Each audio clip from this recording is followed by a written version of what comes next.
Saya melihat seorang ibu menjual anaknya satu kos dengan saya. Jadi aneh, ada seorang anak SMP yang jadi germo.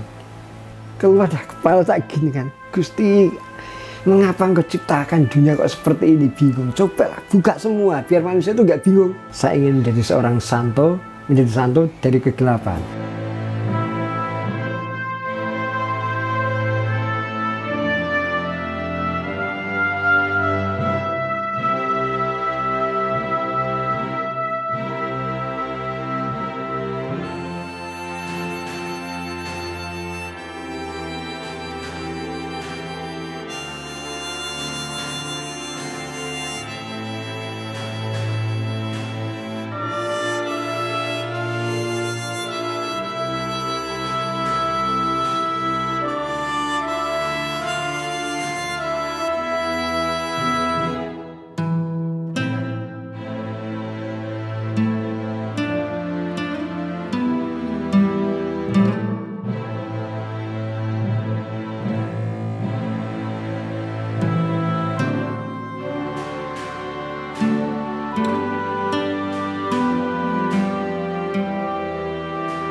Tapi kalau dilihat dari sejarahnya Mas Sofwan kan ya, bahwa ya sebelumnya gitu meneliti tentang seks. Iya. Ini sekarang seperti berbelok gitu loh, jadi meneliti, atau memang masih satu alur karena ini berkaitan dengan darah gitu. Kalau misalkan seks darah perawan, kali ini darah orang korban dari teroris itu. Iya. Kalau ini kan ada bukunya In the Name of Sex, Santri Dunia Kelamin dan Kitab Kuning, ada Now It's Time to Sex, Pelacuran, Legalisasi dan Agama, ada The End of Marriage and the Last Sex, Pudarnya Perkawinan dan Pesona Seks Atas Nama Cinta, Save Our Sex, Kaum Homo Bersatulah. Nah ini seks semua. Iya, dulu ada, sebenarnya ada satu lagi, saya cari nggak ketemu di mana ini. Apa itu? Pencelaan itu loh. Jalan pencelaan. Jalan pencelaan. Saya memang ya apa ya, kalau dibanding dengan tulisan saya tentang radikalisme, pengalaman tentang penelitian radikalisme itu ya, yang penting buat saya itu substansinya ketemu itu di situ pada kegelisahan. Itu yang penting, dari kegelisahan batin melihat realitas, fakta-fakta itu menjadi sebuah energi yang luar biasa. Termasuk kalau yang nulis radikalisme itu ya ada kegelisahan itu, tapi tidak sedasar yang saya tulis tentang In the Name of Sex. Dulu saya seorang santri kudo, santri tradisional, saya ngaji Kitab Kuning itu metodenya utawi iki-iku, nggak seperti Gontor ya. Nahwu Wadeh, kita belajar nahwu itu dari Ujurumiyah sama Ibnu Hamdun. Itu sudah tingkatan Ujurumiyah, Mutamimah. Terus apa lagi itu Ibnu Akil, Alfiyah, sampai Ibnu Hamdun saya punya semua Ibnu Hamdun itu. Saya belajar melalui metode itu. Nah itu kenapa dari seorang santri ingin tertarik meneliti seks? Ya, ketika saya di Jakarta, pergaulan saya kan makin luas ya. Ya ketika di Jakarta, saya kuliah lah, setelah kuliah, apalagi saya kuliah di dunia filsafat ya, yang mengharuskan orang itu dihantam-hantam kepalanya ya, untuk berpikir, membaca buku-buku babon. Apalagi saya alhamdulillah lah sejak kecil itu seneng buku, walaupun saya bukan kutu buku ya. Saya nggak mengatakan apa pembaca yang baik, tapi saya pengepul yang baik. Pengepul. Kalau pembaca saya kalah lah sama teman-teman yang jago-jago itu. Tapi intinya saya harus membaca. Gitu. Nah dari hasil literasi kayak gitu. Tadinya di literasi kan kita membaca belum bisa merasakan apa yang ada di realitas. Nah ketika pergaulan lebih luas, kemudian saya melihat realitas dunia seksualitas, waduh yang kepala saya istilahnya bisa di kaki, bisa di kepala gitu. Saya melihat seorang ibu menjual anaknya satu kos dengan saya, tiap hari datang bapak-bapak bawa mobil, saya tatapi aja, wah mumet saya. Terus tiba-tiba malam ibunya ngetok pintu saya kos di Kalibata, Rawajati. Mas bisa minta Quran, punya Quran nggak? Oh ya bu, saya kasihkan. Ya silakan dibawa aja. Padahal saya dulu kan gondrong, nggak kelihatan santri sama sekali nggak terlihat celana jin apa namanya robek, terus pakai jaket tebal. Saya pergi sama teman-teman di Hayam Wuruk. Waduh, saya melihat dunia seperti itu sampai di luar Jawa, di Kalimantan, Sumatera, terus mana lagi ya, Jawa, kayak gitulah. Jadi aneh, ada seorang anak SMP yang jadi germo, terus ditangkap sama teman saya, dia cerita nawarin, jadi kepala saya pusing gini, perawan gimana ini? Saya dulu di dunia santri diajari baik-baik kan mas, bahwa itu zina harus dijauhi, wala taqrabuz zina, mendekati saja udah dosa. Tapi kalau langsung nyemplung kan nggak dosa. Nah, itu saya bingung melihatnya sih.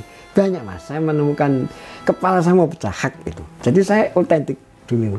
Oke, jadi bukan melihat realitas yang di sekitar kita, yaitu apa, menjual diri, menjual anaknya, terus juga, nah itu membuat Mas Sofa gelisah dan akhirnya meneliti di pub-pub, di kafe-kafe, di ini. Apa yang mau diteliti sama Mas Sofa? Ya sebenarnya saya dulu itu gimana ya, bukan melihat saya, wah saya peneliti. Apalagi saya waktu itu nggak mengenal istilah funding ya. Sama sekali, kepala saya itu masih jauh dari funding. Kalau sekarang udah agak pinter soal funding. Dulu saya punya uang, berangkat gitu aja.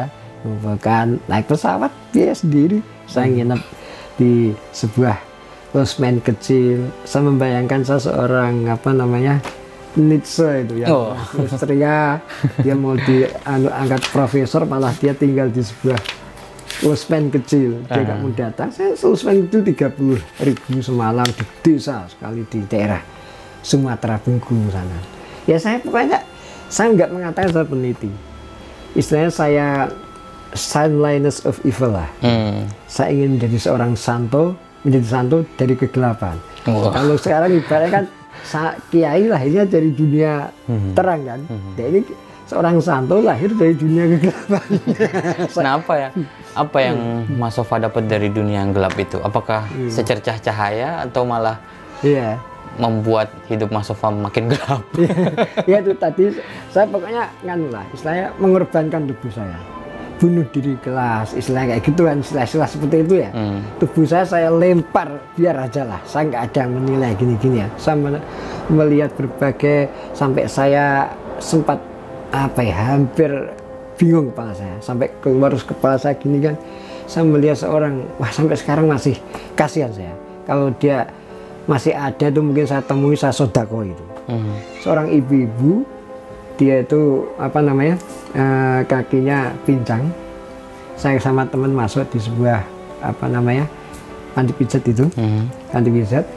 Tiba-tiba dia turun, pincangnya bukannya sekedar pincang, ya pincang sekali. Saya nggak tahan lihat itu, masya Allah. Saya keluar dah, kepala tak gini kan, Gusti, mengapa engkau ciptakan dunia kok seperti ini? Bingung. Coba lah, buka semua biar manusia itu nggak bingung. Sampai saya gitu, mengapa orang seperti itu kok sampai menjual diri? Ya kan, sudah digelaknya sudah benar-benar, tapi ya laku aja. Jadi saya melihat itu belah kayak gini. Jadi saya sampaikan, Tuhan bukalah hijab ini, kau jangan main-main lah. Kayak gitu. Manusia ini mau kau jadikan apa? Kau lempar di dunia seperti ini, sebenarnya dunia itu bingung, absurditas kayak gini ya. Lihat orang seperti itu begini-begini, saya bingung. Jadi Mas Sofa sebenarnya lagi sedang menggugat Tuhan. Ya, keluhan-keluhan itu keluar, hujatan-hujatan itu keluar. Pokoknya saya menggumpal sekali lah. Masih cukup banyak apa cerita yang buat saya itu menjadi minta Tuhan bukalah itu, menuntut lah. Saya bingung kenapa. Akhirnya terbuka hijab itu. Apa ya? Terbuka hijab itu. ya nggak tahu ya. Dari buku ini hijab itu terbuka. Ya nggak harus, akhirnya dari situ saya tumpahkan tulisan. Terus saya kos di Rawajati itu, kebetulan kosnya dekatan dengan kosnya Tan Malaka dulu yang wis mati loh. Dan saya melahirkan In the Name of Sex. Mungkin Tan Malaka itu menulis itu kan dengan meringis, perih gitu ya, marah ya. Dan saya menulis juga seperti itu, ya bukan membandingkan ya, saya cuman ya ibaratnya seperti saya menulis di kamar sendirian, gondrong, pokoknya ngopi, rokok, hidup nggak beraturan, tidur malam sampai pagi, bangun subuh tidur gitu gini-gini dan sebagainya, terus keluar ya saya nulis ya, terus saya buka kitab kuning. Kos saya itu meskipun kosnya macam-macam orang, ada G, ada PSK, ada ibu yang jualan, itu kumpulan saya situ. Yang paling santai saya, tapi saya nyamar, nggak tahu mereka, saya gondrong. Tapi pernah icip-icip? Ya belum. ya, di tengah situasi seperti saya nulis dengan perih marah, saya buka kitab-kitab kuning kayak kitab ini. Dulu ada sebagian yang dari kos, jadi kos-kosan saya itu meskipun kos-kosan red district gitu ya, tapi isinya buku-buku. Saya paling sukanya buku, nggak ada lagi yang suka-suka dunia itu apa gitu. Makan, pakaian ya biasa aja, pokoknya asal pakai kayak gini ya, seperti kayak gitu. Akhirnya kitab-kitab saya baca tentang seksualitas kayak gini, terus akhirnya saya terpantik untuk menulis itu. Makanya saya kasih judul Internet of Sex, Santri Dunia Kelamin dan Kitab Kuning. Jadi saya mencoba, karena saya nggak menemukan jawaban dari Tuhan, saya kemudian membaca Kitab Kuning ini. Ya ada hal yang tersembunyi yang nggak pernah diungkap oleh para ustadz seperti itu. Yang diungkap hanya yang baik-baik aja. Padahal dulu ulama-ulama itu menarik sekali.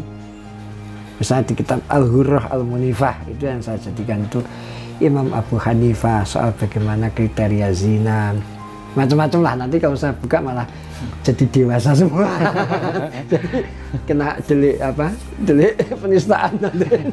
Ya ini saya buka kitab kuning, saya beber. Intinya ketika saya melihat fakta, misalnya di red district gitu ya, saya sampai pagi sama teman saya. Untung saya itu nggak minum, nggak sama sekali. Kalau minum mungkin saya udah Thailand gitu ya. Saya bingung, cuman tiduran di pinggir agak kayak jalan gitu ya, terus di Menteng itu pinggir, habis nonton musik rock blues itu tiduran di emperan, sambil ada orang yang jualan, cewek berseliweran, kita tiduran aja.